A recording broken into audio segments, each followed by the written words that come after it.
సిద్దిపేట జిల్లా గజ్వేల్ పట్టణంలోని చేనేత సహకార సంఘంలో ఈ రోజు నూతనంగా ఎన్నికైన చేనేత సహకార సంఘం సభ్యులు అధ్యక్షులు స్వర్గం రాజేష్ మరియు డైరెక్టర్ల ఆధ్వర్యంలో బిచ్చప్ప ఏడి సిద్దిపేట సమక్షంలో అప్పగించారు.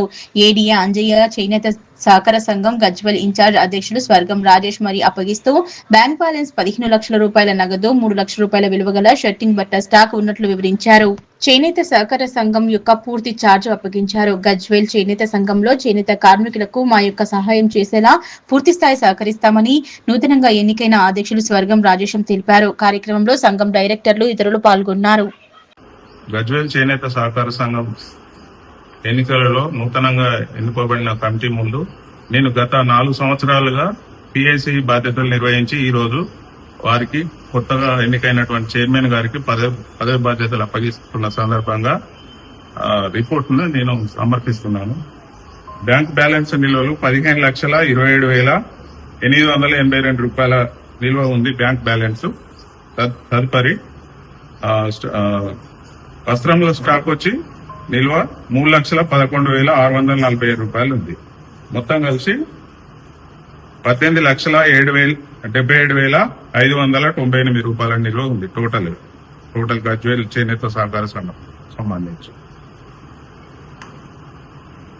ఇక shirting cloth 39x39 inches shirting cloth నేయబడుతుంది. వీటికి గాను మీటర్కు 80 రూపాయలు ఇవ్వబడుతుంది. క్వాంటిటీ వచ్చి 3,861 మీటర్లు ఉంది.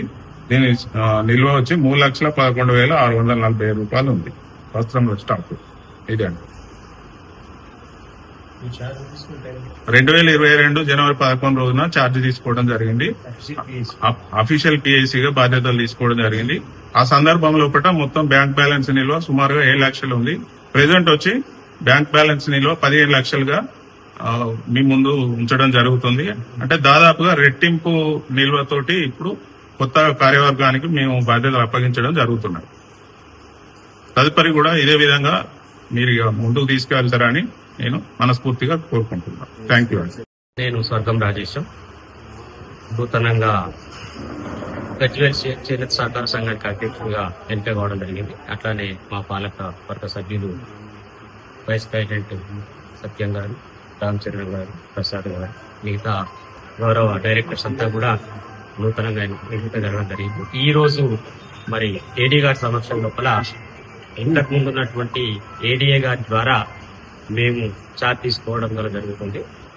సరే, ఏదైనా మరి నేత కార్మికుల యొక్క ఉన్నతి కోసం, నేత కార్మికుల సమస్యల పైన సాధన కోసం మా కమిటీ నూతన కార్యవర్గము, నూతన పాలకవర్గం పనిచేస్తుందని చెప్పి తెలియజేస్తుంది. ఇవాళ మరి ఇంకా ఛార్జ్ కంప్లీట్ కాలేదు.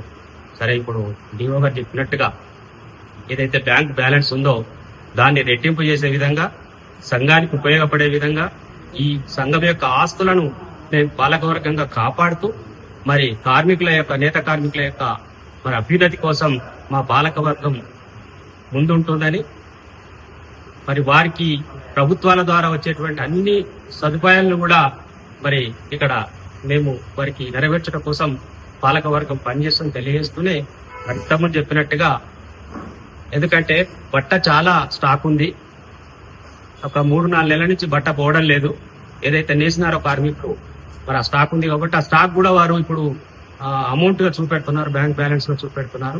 అది తప్పకుండా అది గవర్నమెంట్ తీసుకునే రకంగా ప్రయత్నం చేస్తూనే ఉన్న నిల్వలను మరి వెంటనే ప్రభుత్వాన్ని తీసుకోవాలని చెప్పేసి డిమాండ్ చేస్తూ ప్రభుత్వం ద్వారా వచ్చేటువంటి సౌకర్యాలన్నీ కూడా నేతలకు అందించడం కోసం ప్రయత్నం చేస్తామని, ఈ సంస్థను కాపాడతామని చెప్పేసి తెలియజేస్తాం.